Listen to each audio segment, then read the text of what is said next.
Former Pakistan President Pervez Musharraf has raked up the Kashmir issue once again.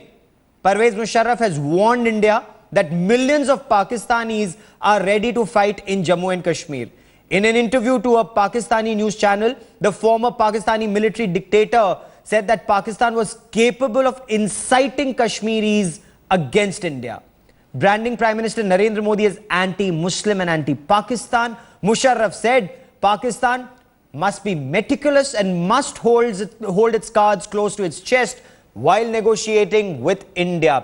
Pervez Musharraf's rant against India comes at a time when Pakistani troops have been repeatedly violating the sanctity of the ceasefire, both along the line of control and the international border in J&K.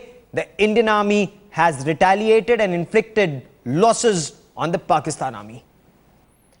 And Headlines Today's Deputy Editor Defense Shiv Arur now joins me with the latest on this. Shiv, this is Pakistan's worst kept secret. Pakistan encourages terror in India, and this candid admission comes from a military dictator turned president and someone who's facing prison term in Pakistan. He's just trying to curry favors with the military establishment, it seems. That's precisely what he's doing, Gaurav. You couldn't have put it better. He's currying favor with the military establishment. It's a desperate fight for some kind of, political relevance amidst a case that could see him locked away, for the rest of his life. He faces treason charges within Pakistan at this time. So the sort of firebombing that you've seen out of General Pervez Musharraf over the last 6 to 7 years is not surprising at all. The only difference is earlier he used to do it from either Dubai or England. Now he does it from within Pakistan. Not that he has a choice. Okay. He can't leave Pakistan anymore. The simple fact is what he has said about having lakhs of fighters available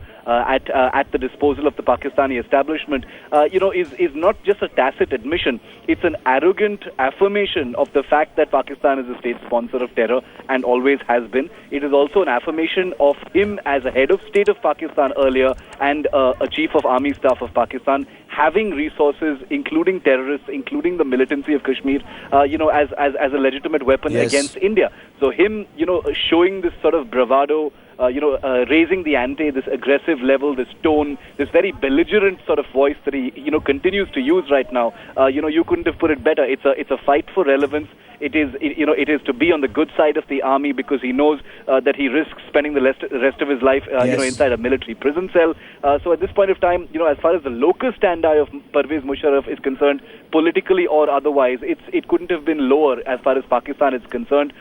We've seen even political voices, establishment voices in Pakistan sort of dismiss the voice of Musharraf over the years. So it's a dwindling voice that we're actually looking at, that's fighting for some kind of volume within the din and the mess, that currently sort of pervades Pakistan already. Shiv, stay on with me for the benefit of our viewers who've just joined us. Let's listen in to the rant of this military dictator who usurped power in Pakistan, who was brutally thrown out of power in a way, and now he's currying favors. He's facing treason charges. He's currying favor with the Pakistan army.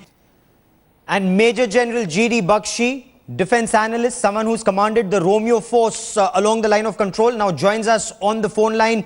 General Bakshi, what do you make of Pervez Musharraf's admission that Pakistan has incited people in Jammu and Kashmir and is capable of doing so again? Actually, he has just blurted out a historical truth. The fact is that from 1947 onwards, Pakistan has been using non-state actors to create trouble in Jammu and Kashmir. We all remember the 10,000, Lashkars who were pushed into Jammu and Kashmir. They were then called raiders. In the 1965 war, we had 20,000 infiltrators who were pushed into Jammu and Kashmir to create mayhem. And then they were pushed into the Punjab, or the arms and ammunition and people were pushed into Punjab to create chaos. And finally, from 1990 onward, it has been a regular traffic. I think what he has conceded to is the bare facts of history. The other thing is that I think General Musharraf has had his share of problems with the Pakistani courts. Yes. And it seems that has been getting him a little addled.